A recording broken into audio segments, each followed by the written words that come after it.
And one of the things that you really learn from running games is that because you're not paying somebody to show up, right? You have to entertain people, and people are entertained when they feel like they can bring a creative energy to the table. And that's scary. That's the scariest thing I think that we do. We like have to go into our inner child and bring out this like fantastical mind and be willing to put it out in front of other people. And it turns out like everybody wants that. Like it's like, and not everybody has a fantastical imagination. Other people have different kinds of imaginations, but bringing your imagination and bringing your creativity to the table requires psychological safety.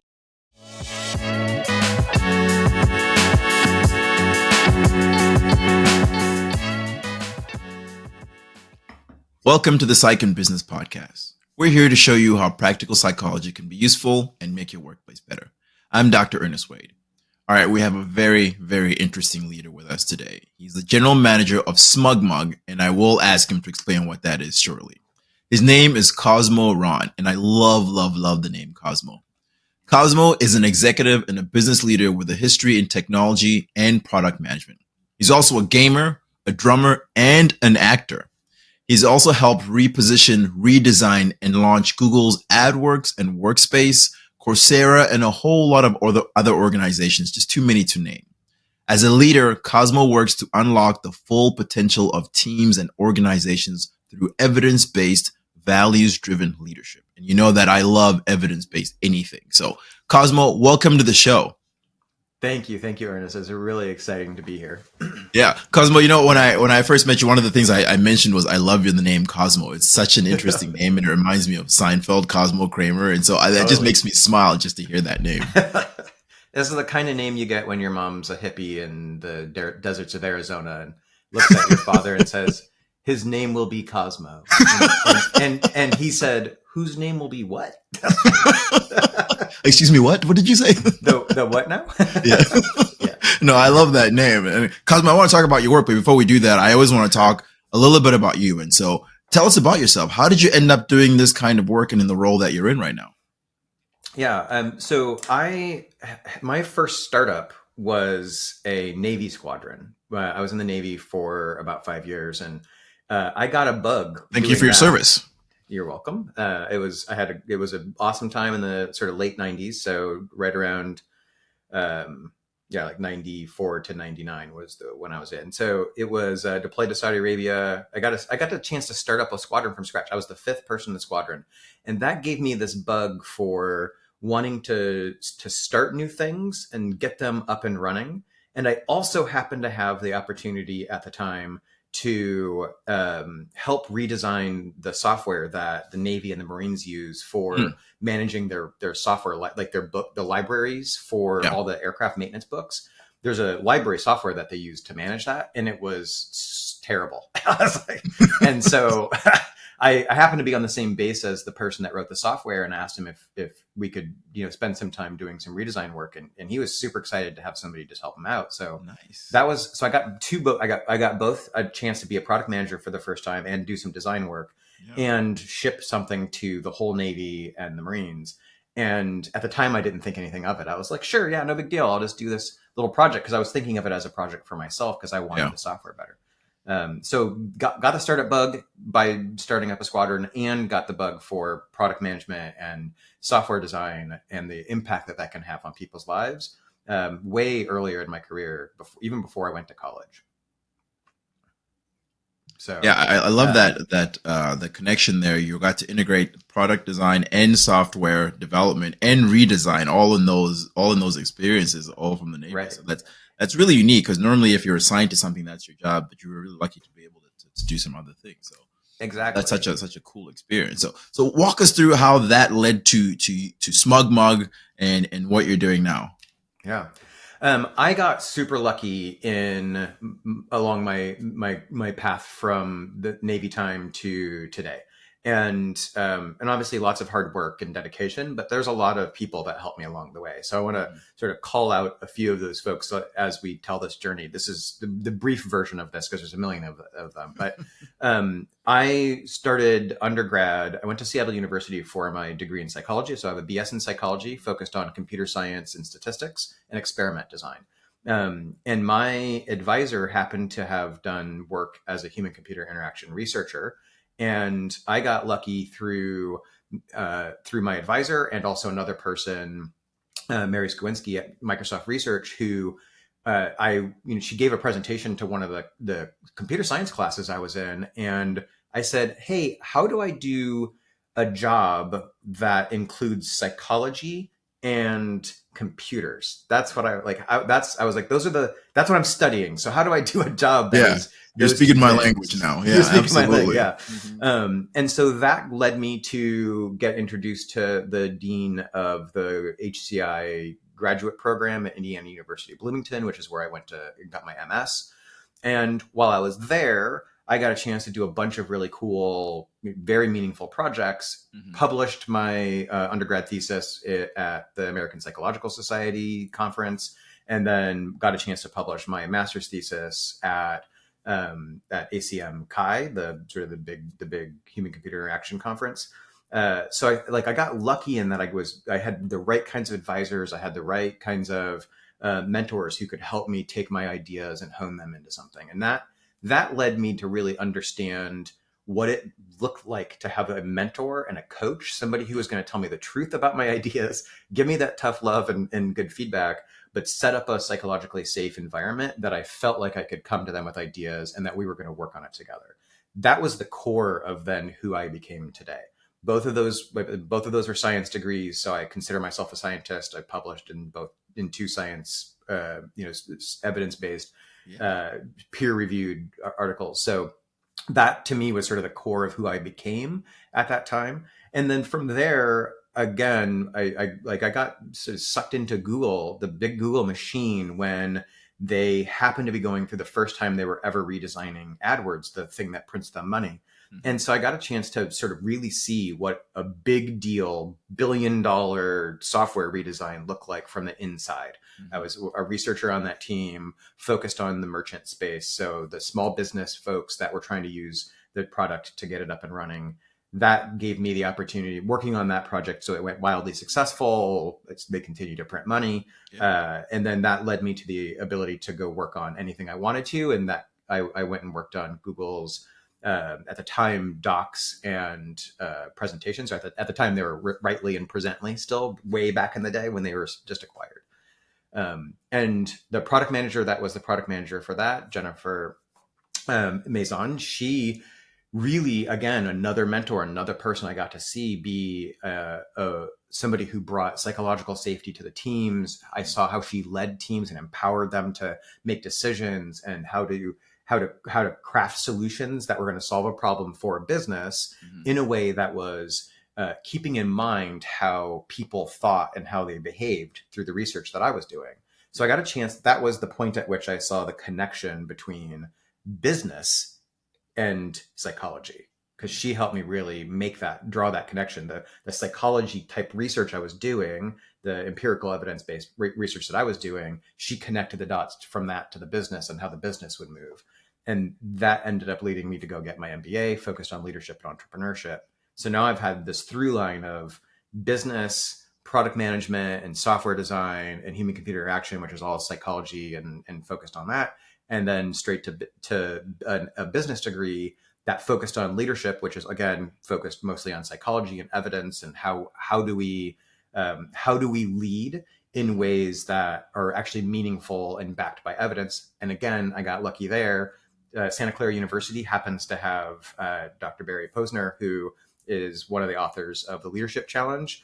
And that's one of the sort of best baked and highly, highly researched, repetitively researched and validated elements of leadership and approach on research and leadership. So that all led me to this opportunity that I had at SmugMug, all these sort of steps along the way. I started as the design director here, and within a couple of years became the vice president of product. And then a couple of years later became the general manager, and I now run the whole business for the owners. So tell us, what is SmugMug for those who didn't know? Because I didn't know what it was. Totally. So SmugMug is an e-commerce platform specifically for professional photographers or businesses that can make revenue from their photography. So think about like a camp, for example. Camps, they take lots and lots of photos. Those are precious memories. And what we really do, our core mission is that we help get digital and photographic print reminders of those precious memories into the hands of our customer's customer. Yeah. Yeah, that's such a great platform. When you told me about it, I didn't even know that existed. So it's such a great thing to know that this existed. Cosmo, I Yeah, love your story. It's so interesting. You had such great opportunities to work with some really interesting and really great people, and I love it. Really resonates with me when you talk about the model leadership of how people model leadership for you and how you learned a lot from that. And one of the things you mentioned a lot is psychological safety. So talk to us about what that yeah. means to you and how you try to make sure that you have psychological safety in your teams that you lead. Totally. Yeah. So I think what's one of the things that's interesting is what I didn't mention is, and this is important. So I have also been running games, tabletop role playing games since I Mhm. was 14 or so. So a long, long time in the Navy, my whole life, basically last week. So like this is also a big part of what I do. And I also happened to run Seattle's largest live action role playing game for a little while, and also Bellingham, Washington's largest live action role playing game for a while. And one of the things that you really learn from running games is that because you're not paying somebody to show up, right? You Yep. have to entertain people, and people are entertained when they feel like they can bring a creative energy to the table. Mm. And that's scary. That's the scariest thing I think that we do. We like have to go into our inner child and bring out this like fantastical mind and be willing to put it out in front of other people. Yeah. And it turns out like everybody wants that. Like it's like, and not everybody has a fantastical imagination. Other people have different kinds of imaginations, but bringing your imagination and bringing your creativity to the table requires psychological safety. So I learned the hard way by trying to run games in certain ways and failing because my team, like the people that were playing, would say, "Hey, we're not having fun. Yeah. This isn't. We don't want you telling us like what to do, or you're being mean, or that wasn't the right approach to handle us being able to show up in a way that we want to show up." So I Hmm. learned that throughout my whole life, and then when I did these degrees, especially the MBA in leadership concentration, I was able to tie all that together and get to this place where I understood psychological safety is not just a thing that I can do in my games, but it's a thing that I can actually bring to the table for business leadership as well. So I approach running a business the same way I approach running a game. I think about how can I create a space that is going to allow the people in the space, whatever that space is, to bring themselves, their creativity, their ideas. So I have to look at it less like a director that's telling people where to go and what to do. And instead, I have this background in acting and improvisation as well. And it's more about how do we collaboratively tell this story together? I'm just here to help create some guidelines and boundaries and guardrails. But within those boundaries and within the sort of way that I'm hoping the team will operate, for example, in an empowered way where they get to go come up with problems to solve and solve those problems, and I'm just helping them understand which problems to go tackle, that within the bounds of those guardrails that I provide, they're all telling the story with me. And that's true in a business. That's true around the game table. It's true around the campfire if you're telling a collaborative story together. And when you do that, when you think of it that way, that helps my own psychology, like my own mental mind frame, to get into a space where I am a collaborator with all of Hmm. you, Hmm. right? I'm collaborating to create this story, the strategy, the narrative, the direction of the business, the opportunities that we're tackling and why. All those are stories, right? We're just telling those as stories along the way. So Yeah. all that ties together and is um, and I find the more I lean into that, the more my teams tend to operate at a high level. They're high Hmm. performing, Hmm. not because they're hitting, they're so focused on trying to hit some result. Like sure, that's an outcome. You want them to hit the results that they're expected to get, but it's because they're able to show up as themselves and play together and think of it as play. Like running a business is just a game. It's a big Yeah. game system. Like, I love that. that's I what it think is. the experience that you've had running games is really critical because when we talked before, you talked about how when these games happen, they can be very very big, and you have all kinds of different people there wanting different things. And so when you bring that up to the business level, different people come to work for different reasons and have different motivations. And so that experience of trying to figure out, okay, how do I motivate all of these different kinds of people and do something that everybody wants to be there, right? Everybody wants to be there and participate is such an amazing experience that you have. And I love the way that you do that collaborative leadership, but it's also very empowering. And I know empowering leaders is a big thing for you. It is, yeah. And this is another one of those areas where I got really lucky in some of the earliest career opportunities that I had. So Google was very much one of these companies that operates in this what's called an empowered team model. Marty Kagan of Silicon Valley Product Group talks about this a ton, written a bunch of books on it. The latest one I'm currently reading, Transformed. All of them, all these books and the way and when his blogs and his talking all speak to the kinds of companies that I grew up in and learned how to be in. And this is this empowered team model where the business leaders come up with the problems we need to go tackle. Like, hey, I noticed that there's, one of our core metrics in the conversion process is not in the conversion funnel is down. Like, if we tackle that conversion funnel metric, then we should see X more dollars in revenue at the top. So as a business leader, I'm going to say, that's the problem I want us to try and solve for. And then I can go to my teams and say, hey, how can each one of you, and I believe that everybody can impact that number in some way. So what are you going to do to try and impact that number? Like, what would it look like if we did that? And I might have some thoughts on some of the ideas, like, oh, maybe we could try this or this feature or this idea or this marketing concept. But the point is not for me to come in and tell them what projects to go do. It's to have me and then my leadership team, the directors and the executives that reported to me, identify and prioritize the right opportunities to go tackle and give those opportunities to the teams to go solve for. This is exactly the same way that I run a game, right? You're going to show up and say, hey, there's a dragon and going after the townspeople, and the players can decide we should go do something about that. They could also decide that sounds scary, we're going to go do something else. In the business context, is there's a guardrail for that. Yeah. But, it's sort of the same concept as, okay, this is a problem. It's the problem that's being presented to you, and players usually will lean into that.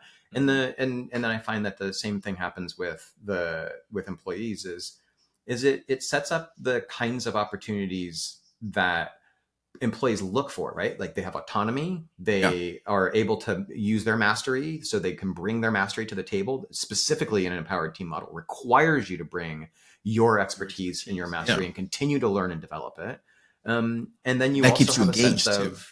Exactly, it keeps you engaged, right? And it gives you this ability to sort of bring yourself to the table and partner with others who have different skill sets. You're also learning from each other, and it creates this learning environment. And as long as everybody's learning, almost always you'll get the results you need to get to. Yeah. I mean, obviously not always, but almost always you'll get the results you need. Yeah, and your people will be more invested in what they're doing, right? It forces them to take ownership of it. And so they're more invested in it and are more invested in the success of whatever it is that they're doing. So I think that's such a great approach. Now, one of the things that I know that you also do, because you're a gamer, is when it comes to team building and team development, that you've used the team, the games model to help build those teams. So tell us a little bit about how that works. So we've talked about that a little bit and had a guest who talked a little bit about that. So tell us about how that actually worked for you. Yeah. So I actually developed collaboratively with my executive team, so the folks that reported to me. I collaboratively developed with them an entire game world. So a sort of there was a couple different ideas. They wanted some sci-fi elements, sort of cyberpunk sort of style elements, and they wanted some magic. So I got some of these ideas from them. I was like, hey, I'm going to run a game for you. Yeah. I had just hired a new director of CX, and this was both an opportunity to do some team building, give them a shared experience that they could have some stories and some inside jokes about and stuff like that. And then also it was legitimate leadership coaching. So I had Joe Lasley was there, and he was the leadership coach. So he was the facilitator of this.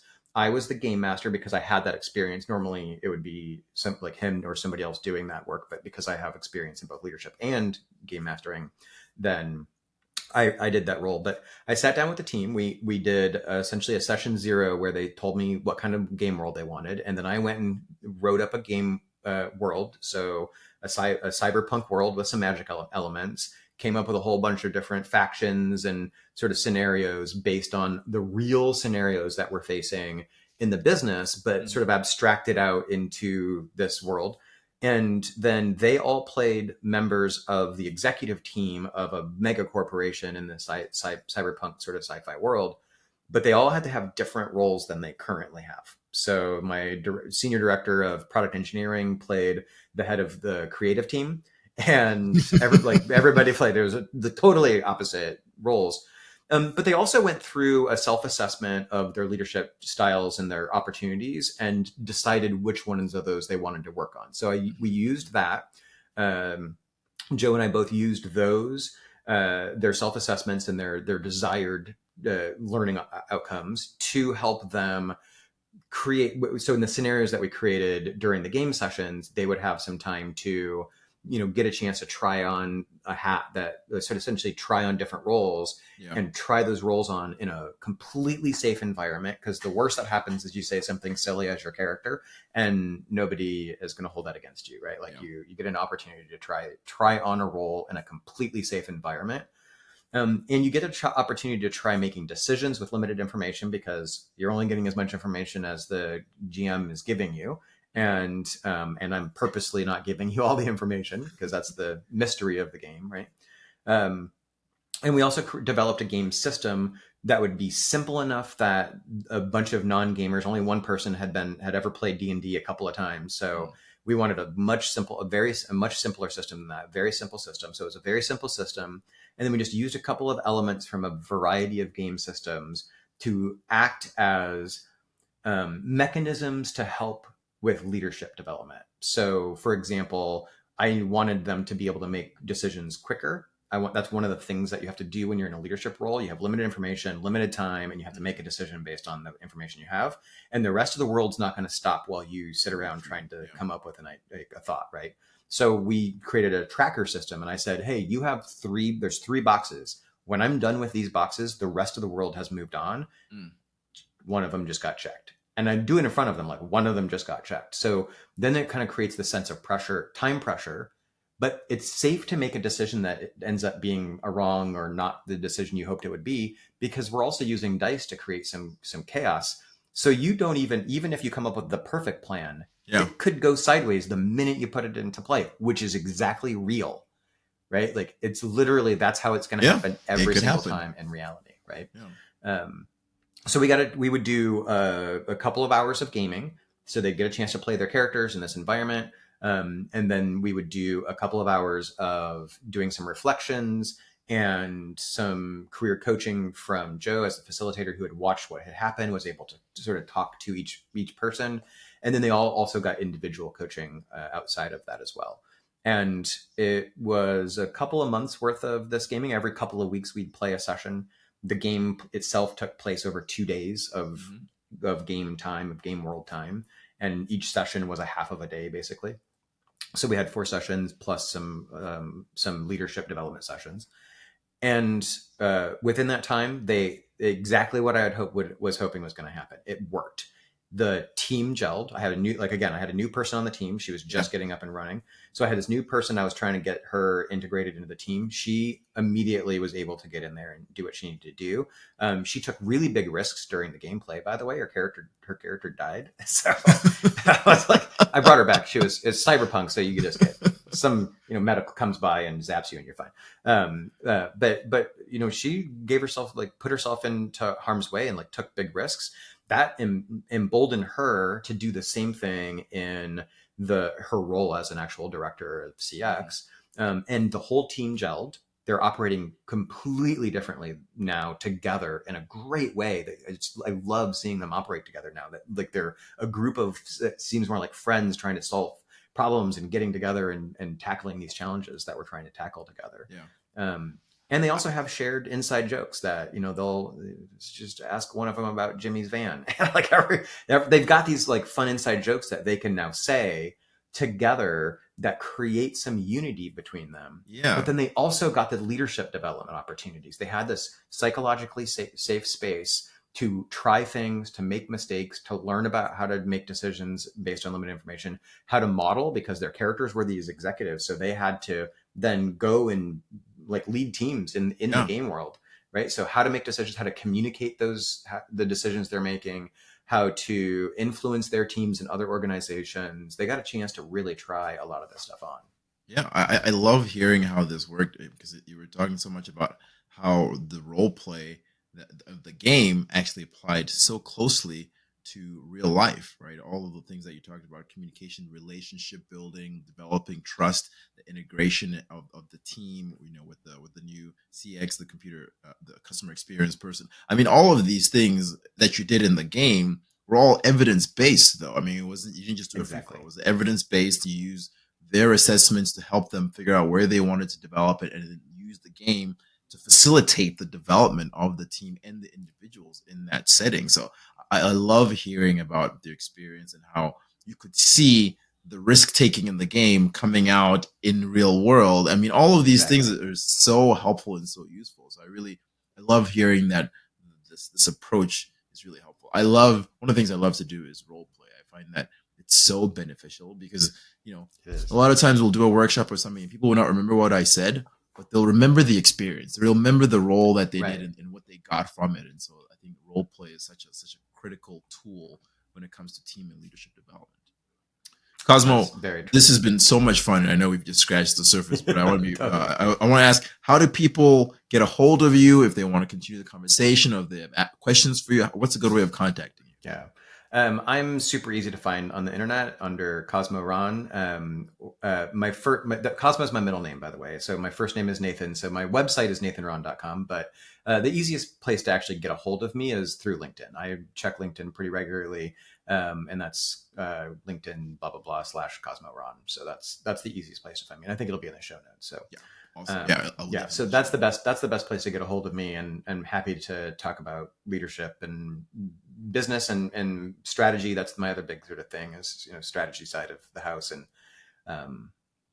there's just, again, so much we didn't talk about this. You just barely scratched the surface. So hopefully people will reach out and follow the conversation with you. Cosmo, I always want to take advantage of the experts we have on the show and ask, what's a tip or some advice that you have for leaders, organizations out there, especially in this time that we're all in right now? Yeah. I'll say the thing that comes to mind based both on our conversation and what I'm seeing practically in reality in my organization is to remember, for a leader, your job is not to be a director. Your job is to collaboratively create a story together with your team. And provide the team the space to help create that story along with you. You provide the guardrails, you provide the overall direction, right? The where are we going? What's the North Star number? What number are you trying to get? And this goes for every person ever, anywhere. Even if you're not in a leadership, like an executive role, everybody can be a leader. And what that looks like is different for each role. But if what you do is get a group of people together and help collaboratively create a solution or a narrative or a marketing thing or whatever it is, you're being a leader. But remember that your job is to do it collaboratively with your team. And if you can get people to join you in that journey, then you're being a leader. Yeah. And in doing that, you're also building leaders, right? And so that's all exactly. part of. I love that advice. That's such sage advice right now, especially in the time that we're in. Right, it's building community, building leaders. All of that's really important. Cosmo, has been such a pleasure having you on the show. Thank you so much for coming. Thank you so much, Ernest. I really appreciate the time and the opportunity to chat about some things I really love. So some really fun things too, as well. So yeah. All right. Well, if you've enjoyed this episode, please consider subscribing and leaving us a review. Feedback is a gift, and we love gifts. Thank you for listening, and I hope you will join us again next time.